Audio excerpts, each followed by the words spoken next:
प्रदर्शित करते रहे। साथियों, यहाँ पर जो विषय था कि समाज और इस क्षेत्र का विकास, जहाँ पर शिक्षा के क्षेत्र में, स्वास्थ्य के क्षेत्र में, सामाजिक क्षेत्र में हमारी ताकत कैसे बने, तो सरदारों सबसे पहले यहाँ चेतनशील लोग जो यहाँ पर उपस्थित हुए हैं, मैं चेतना के साथ सभी ने आकर ये दिखा दिया है कि चेतनशील लोग ज्ञानवान हो सकते हैं और ज्ञानवान लोग ही संगठित होते हैं। संगठित समाज ही साहसी होता है और साहसी लोग ही संघर्ष करते हैं और संघर्ष करने वालों को ही सत्ता प्राप्त होती है और सत्ता प्राप्त करने पर ही चहुमुखी विकास के मार्ग खुलते हैं। तो सरदारों, आप लोगों ने जहां सामाजिक रूप से ताकत दिखाई है, यहाँ पर आकर मैं आपसे ये अनुरोध करूंगा कि जो शिक्षा की बात कर रहे हैं, हमें शिक्षा निश्चित तौर पर मिलनी चाहिए, मगर सरदारों इस बात को जानना बहुत जरूरी है कि शिक्षा मिलती कहां से है।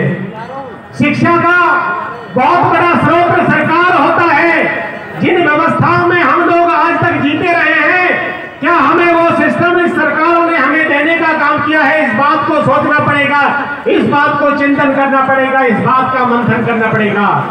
सरदारों, इस बात को गहराई से सोचना पड़ेगा कि जो शिक्षा हमें दी जा रही है, इस देश में बड़े भेदभावपूर्ण शिक्षा का प्रचार किया जाता है। एक वर्ग विशेष जो बूंदीवादी व्यवस्था इस देश के अंदर पनप रही है, जिसका बच्चा एयर कंडीशन स्कूल में पढ़ता है, एयर कंडीशन माहौल में जीता है और एयर कंडीशन ट्यूटर उसको घर पे पढ़ाने के आता है, और एक मेरे इस किसान का बेटा जिस पर बैठने के लिए टाट कटाई तक नहीं है और उस ऐसी व्यवस्था में जीता है जहां पर शिक्षा का सतर की बड़े भेदभावपूर्ण तरीके से उसको सीबीएसई पैटर्न की शिक्षा से दूर किया जाता है। और ये सबसे बड़ा लाछन लगाया जाता है कि ये लोग रिजर्वेशन की मांग करते हैं। सरदारों, रिजर्वेशन हमारे लिए क्यों नहीं जरूरी हो अगर हमारे पास शिक्षा का भेदभाव किया जाता है? तो मैं कहना चाहूंगा सरदारों कि यहाँ पर जिस व्यवस्था में हम लोग जीते हैं, इस व्यवस्था में हमें सत्ता की ताकत के साथ ये सारी जो हमारी ताकत है, ये व्यवस्था में अंदर ताकतवर बना सकती है। तो सरदारों, हमारी जो सबसे बड़ी कमजोरी है वो इतिहास का समाप्त होना, ये हमारी सबसे बड़ी लाचारी रही है। नेतृत्व का मिटाया जाना, शिक्षा का अभाव होना और धर्म विरुद्धता में जीना। जो समाज इस चक्रव्यूह, चारों चक्रव्यूह में जीता है, वो निश्चित रूप से पीछे चला जाता है। तो हमें अपने इतिहास को जिंदा करने के लिए अपने उन नेताओं को प्रेरित करके पूरी ताकत देना पड़ेगा, क्योंकि जो लोग हमारा नेतृत्व कर रहे हैं सच्चाई में, उनको हमें खोजना पड़ेगा कि कौन सी ताकत है जो उनको बार बार कमजोर करती है और उन लोगों को ऐसी स्थिति में ला देती है कि हमारा चाहते हो कि विकास और रास्ते के जो हमारे मार्ग हैं, जो हमारी प्रस्तुत करती है, वो उनको बंद कर दिया जाता है। तो सरदारों, ये हमें सोचने और विचार करने का विषय है। अगर इस समाज की ये हालात आज ये दुर्दशा हो गई है, जिनकी तरफ हम टकटकी लगाकर पिछले 70 साल से देख रहे हैं, वो लोग हमारा भरपूर शोषण कर रहे हैं। आज तक हम शिक्षा के क्षेत्र में, स्वास्थ्य के क्षेत्र में, रोजगार के क्षेत्र में, इन सब व्यवस्थाओं में हमारा बुरा हालात कर दिया है। तो सरदारों, हमें ये सोचने का विषय चिंतन करना पड़ेगा कि हमें इस ताकत को, हमें अपनी ताकत को, इस व्यवस्था को बदलने के लिए करना पड़ेगा, क्योंकि जो लोग हमारा नेतृत्व करते हैं सच्चाई में वो ताकत, उसकी ताकत है या नहीं है, उनको ताकतवर बनाने के लिए उन नेतृत्व को भी हमें सोचना पड़ेगा।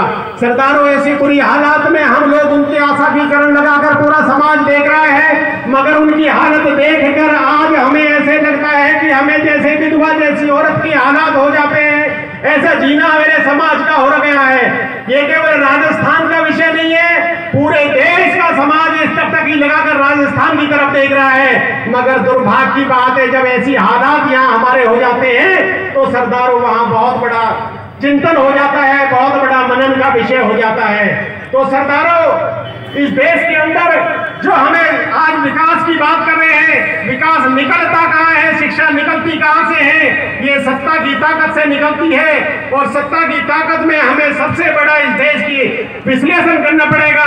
जो लोग आज सत्ता में बैठे हैं, जो लोग राजनीति कर रहे हैं, वो लोगों को देखना पड़ेगा किस तरह की राजनीति कर रहे हैं। साथियों, इस देश में 3 तरह की राजनीति कर रहे हैं लोग। एक वो सब लोग हैं, एक वो राजनेता है जो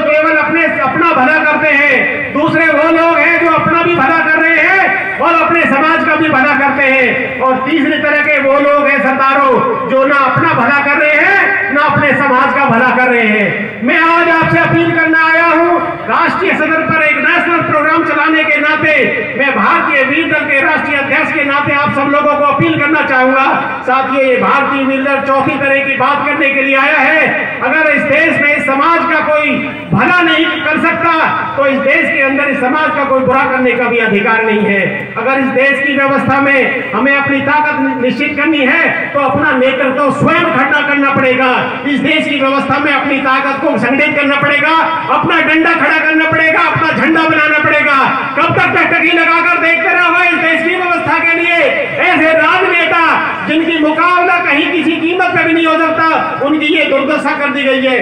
तो सरदारों, अगर शान से जी नहीं सकते तो इस व्यवस्था में शान से मरना तो जानते हैं। मैं कहता हूं पुनः आप सब लोगों को धन्यवाद करता हूं, मुझे मौका दिया बहुत ही लंबी फेरे से बोलने का। बहुत बहुत धन्यवाद। जय हिंद, जय भारत, जय जगदीश जी महाराज। बहुत बहुत धन्यवाद विजय दसाना जी, आप दिल्ली से